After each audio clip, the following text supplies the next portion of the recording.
compra e venda de uma empresa, sabe quais são as disputas mais recorrentes nessa área? Os conflitos dentro das fusões e aquisições, os M&As, e os conflitos societários foram os conflitos mais levados, os temas mais levados à arbitragem nas principais câmaras do Brasil nos últimos 3 anos.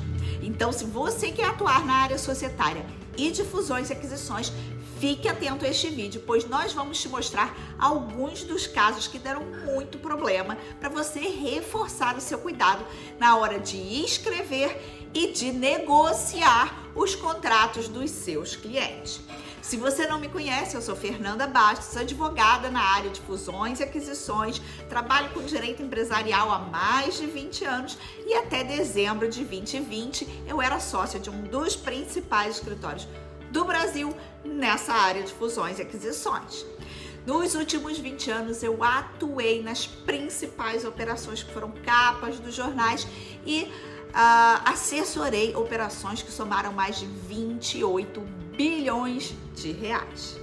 Antes de seguirmos falando sobre as disputas em M&A, curta esse vídeo para que a gente possa saber que esse tema foi interessante para você e também para ajudar o algoritmo a distribuir o nosso conteúdo para mais advogados e estudantes de direito, facilitando o aperfeiçoamento do conhecimento nessa área tão importante para a nossa comunidade jurídica.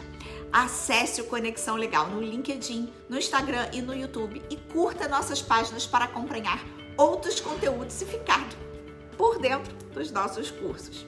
Eu separei aqui 2 conflitos que sempre dão bastante discussão nas operações de fusões e aquisições. O primeiro deles é o pagamento de parcela do preço no futuro atrelada à performance ou a determinadas condições, que nós chamamos de earn-out. O earn-out é um mecanismo que nós usamos para aproximar o valuation, quanto que o vendedor acha que vale a empresa dele e quanto o comprador está disposto a pagar. Como assim? Nós prevemos então no contrato que se determinadas metas futuras forem atingidas, o comprador deve pagar um valor adicional ao vendedor.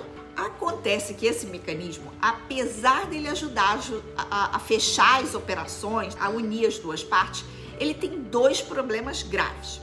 O primeiro é quem calcula e como calcula se as tais metas foram atingidas.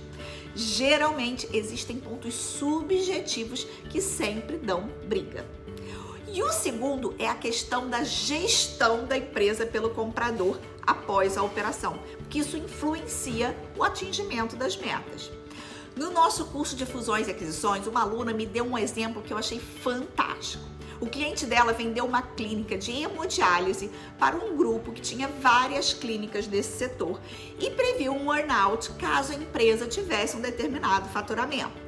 Acontece que depois que a clínica foi vendida, o comprador fez um alinhamento da operação dessa clínica com as demais clínicas do grupo e retirou 2 benefícios que só tinham naquela clínica: lanche e transporte para paciente.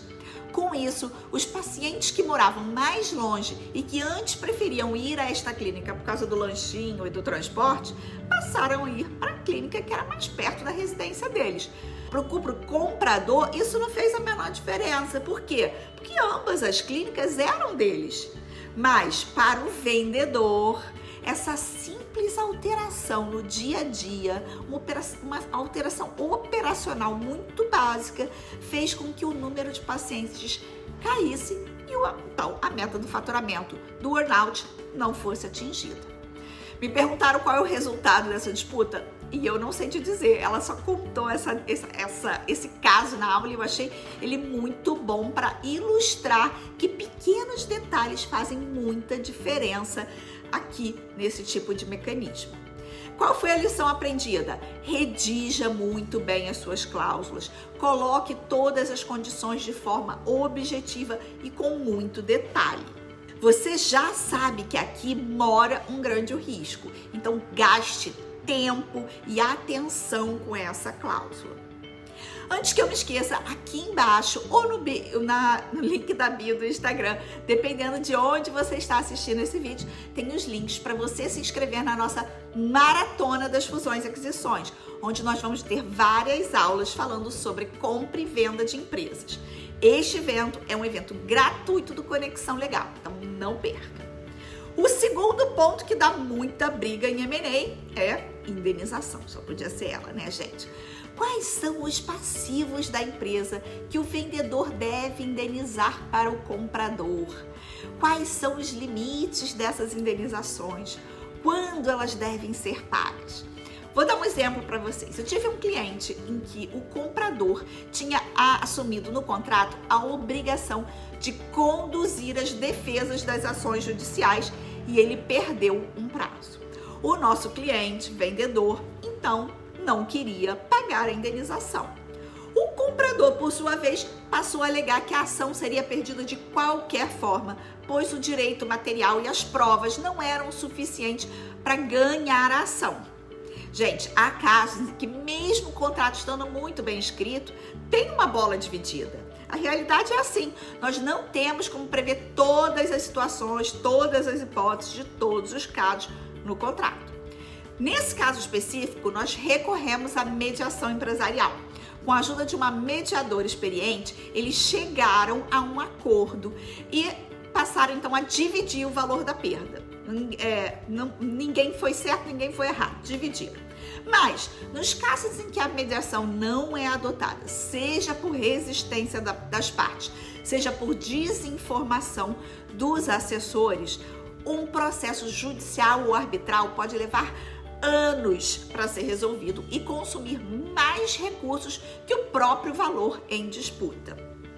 Falando em mediação, eu quero te convidar a conferir o vídeo onde eu conto como na minha carreira eu queria brigar, achava que a gente tinha que ir para o judiciário, queria, assim, arrebentar tudo, achava que a mediação não servia para nada e como que eu aprendi que essas disputas podem ter rumos diferentes nas empresas. Então vem conferir.